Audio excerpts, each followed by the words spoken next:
Welcome everybody, and join me on this adventure as we play through Trove, a voxel art style MMORPG that released back in 2015 on Steam. I have very fond memories of this game when I was a child, and we're going to be playing through it to see how its current state is, and if this game is still enjoyable and worth your time. Let's get into that. When you first boot up the game, you're mentioned with this screen where you have to enter your name, and we'll be going with Sethi for this. Once you have typed in your account name, you'll be sent to this island where you can choose your classes. Between the classes, there's the Tomb Raider, Boom Ranger, Gunslinger, Candy Barbarian, and the Knight. And I thought pretty hard, it was quite a hard decision to make, but I ended up going with the Boom Ranger. Because he's hot. So Trovia needs our help escaping from the shadow people, and right away the audio in this game is unreasonably loud to start. Like, listen to this. Like, wait. They're kind of remind. Yes, that is the unfiltered audio that I have done nothing to change or alter anyway how it sounds. It is just that loud naturally. We head up here and Trovian is quivering in his boots, and we have to make quick work of these shadow guys, which we do using our trusty boomerang and bow here. After we kill those mobs, we get our first piece of loot.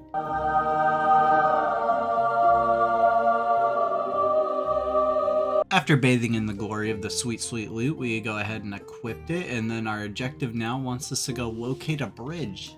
We begin to make our way towards the bridge, which we are met with another enemy bogey that we quickly take care of. And now the game starts to teach us some of the movement controls, and the movement in this game actually feels pretty good. This game I compare a lot to a Warframe, but in the sense of a Warframe Lite, because the movement is nothing on that level, but it is very smooth. You have a dodge roll to avoid damage, and you can get jumps as a stat on gear, which we'll cover later.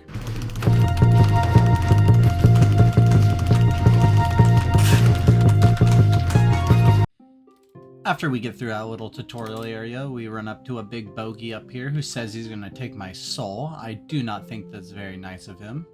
And then he proceeds to cowardly run away and summon two of his henchmen that I quickly take care of, being the Boomeranger Chad that I am. And we are met with a portal up here that does not look ominous at all, but we take it, and Mr. Trovian is here, of course. We make our way over here and activate this cornerstone, which is the game's player housing system. There's cornerstones all throughout the world. You can just activate one and plop down your plot on them for all to see and access. You can dismantle and build with the resources you'll find throughout the world, and you have crafting benches and whatnot as well. And here's some ore that you'll have to mine and use for the game's crafting later down the line. The crafting is a very big statement in this game. It will help you get your rings and accessories, which we will cover later. After we make our way to the end of the cave, we have to go up to this tower to enter the final island, which would be nearing the end of the tutorial. As we begin to scale it, we find a portal up here. And I'd like to take a moment on this loading screen to acknowledge that this game's dungeons and fan art and art is all player made. So community made people make their own dungeons and they upload them, which including probably this, which is amazing. Now we must find Quebsi, our homeboy, day one, and he's going to teach us how to use the minecart. And it's a fun little mechanic. You just get to ride the railroad through the cool little place. And now we're going to jump on this, and he's going to teach us how to use our wings, which those are vents that allow us to fly up. And now we are going to make our way over here, where he teaches us how to use a health potion. And here we have the big bad over here. Torvian once again quaking in his little tiny baby boots as they plot their evil plot over here, and our job is to defeat Toadstorm. After a short period of time, the gates open and we fight the coward that said he would take our soul. This is the first little mini boss of the game, and we make quick work of him using our boomerangs and bow. Honestly, a total coward. After we defeat him, he decides to walk into the corner and cry himself to sleep. As we continue to move forward to realize that he's not quite done crying yet. We still had to wait for him to do his little boo boo boo boo boo boo boo boo. And now after he does that, we get some fireworks here to celebrate our victory. And we can now press H to go to the hub world and start the game. As we make our way into the hub, we are met with a whole lot of nonsense that I quickly walk away from, and then I open up the hub, and this is the core place of the game. It's very similar to Warframes as well as their overworld, where you have to have a certain amount of power to go to a certain amount of zones, and we quickly try to figure out where to go. I'm a little confused at all the stuff going on. We have an adventure board here with a whole lot of nothing at the moment, and I just kind of start exploring the place as I get lost. I see the giant snowman over there, and I get infatuated with him for a short period of time before I realize, oh, I should probably go talk to the giant pink marker over here. I look at that, I get distracted once again before talking to my day oneer, Quebsley, who now tells me to go do stuff. And do stuff I did. I took a moment to look through the store, which had some free stuff. You can get a free starter class of your choice, which I thought was really cool.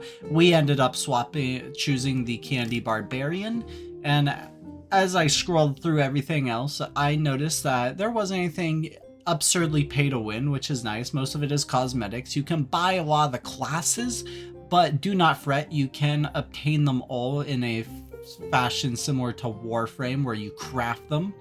So I thought that was very cool. After taking my time looking at a few more things, I was ready to once get into the main core of the game, which we could travel to 2 worlds right here because of our power rank was above 50. We're at 79. So because of that, we could skip the first level and go straight to the second, which I decided to do so, which I would soon come to regret.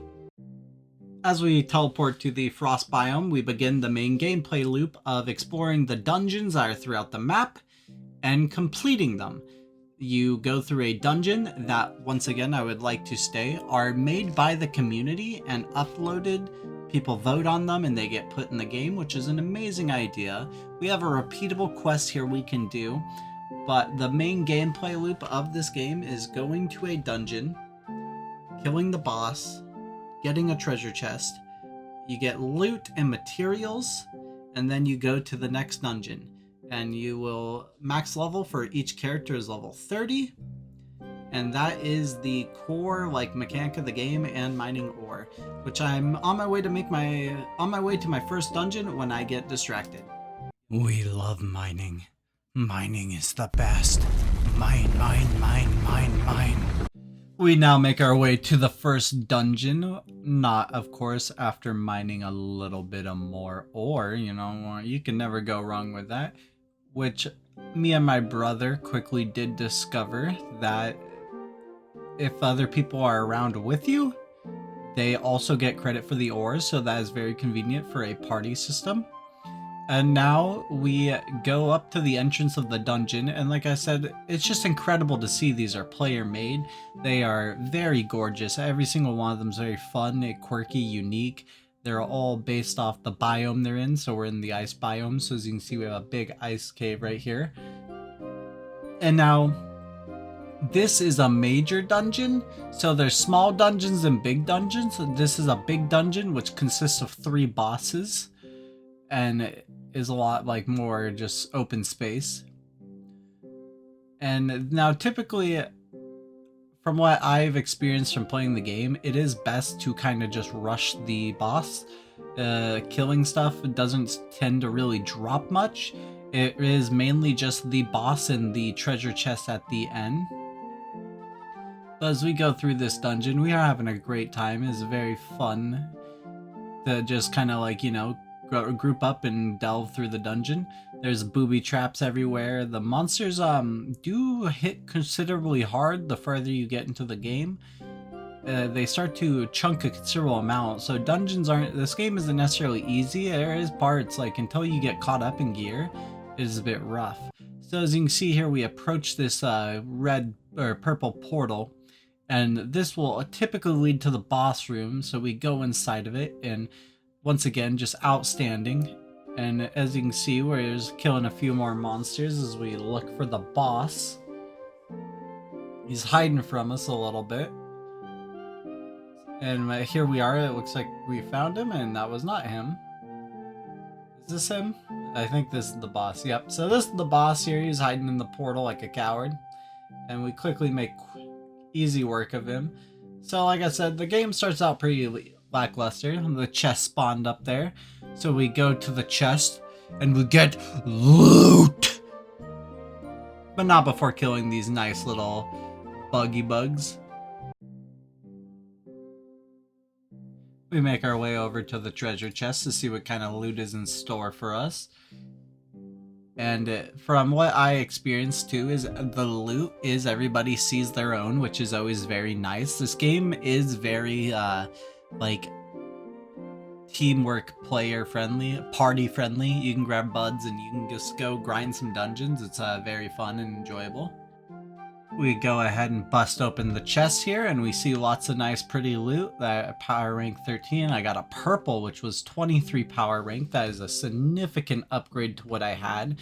And a fun little fact about it, it is a sword, which is a unique thing to my class, is I can dual spec. I can use swords or bows, and they do alter my abilities, which I thought was very cool. Another reason why the Boomeranger is just the biggest Chad among Chads. So after about doing a few more dungeons in the snow biome, I began to realize my quest actually wanted me to go to the first zone and do stuff. So that was a bit annoying that it would get like power leveled me past the first zone, but then needs me to do the first zone. But so then we began the grind, you know, we did this dungeon and then another dungeon, and then another dungeon, another. And before I knew it, I was power rank 3,511, and it was 4 a.m. in the morning. This game is it's a very repetitive grind, but at the same time, it is so addictive. And so you're probably wondering, what did I do to get here? And we're gonna talk about some of the systems it has. This right here is a gem power system, and I compare it similar to Warframe's card system. These give power, and as you can see, we are quite powerful. You get them from doing quests. Just follow the quests and you will obtain them. And that is very good, because if we go to the Atlas over here, as you can see, it's a lot more, we have a lot more stuff than we used to have. And we click all the way over here though, 30,000 power. So this game, this is about, 6 hours of play. To get the 30,000 power, this game has a good amount of content. Now, that being said, it is definitely a repetitive amount of content, but it is fun. So if we go over here too and we look at our stats, these are all the stats in the game. They're pretty straightforward, but this one right here is jump. So we get 9 jumps because of the stat on our gear, which can be very fun for movement in this game. You can kind of get crazy with it and basically fly, which is very cool. And I do believe there is flying mounts in this game as well. Another fun mechanic this game has to offer, and I will show you, is if we head over to my cornerstone here. Where is my cornerstone at? There is one. Head over to this little cornerstone right here and we activate it. As you can see, it looks a bit different. Not much. I tore it all down and put crafting benches here. So if we go to a forge here, we could put our piece of gear here and we can upgrade it, and that increases the power ranking of it. So if we take this here and we take a look, it's currently 60, I'm pretty sure. Let me open that up. 63. So we take the bunny here, 63 power rank. And now it is up. Whoa. I didn't know this. So this can actually upgrade to Shadow level 2. That's fascinating. So that is at 74 now. As you can see, our power has gone up a little bit. So this game definitely has a lot of content, and I will say, I got lost in the sauce playing this game. I had so much fun. Grinding the dungeons, having a good time, and exploring all the lands there is to be. And you're probably wondering, why am I not showing that? Because I would like to happily say that I do think Trove is worth your time, and I think this is a game you should download and you should take a look at. There are pros and cons. The cons being that this game is repetitive and it is a time sink. But just like that is a negative, that is a pro, is this game is a time sink. There is a lot to do, and if that's your thing and you want a new main game, I would say give it a shot. If Warframe is a bit overwhelming to you, I would say give Trove a try and maybe work up to playing Warframe, or maybe it's the art style, or maybe it's the theme.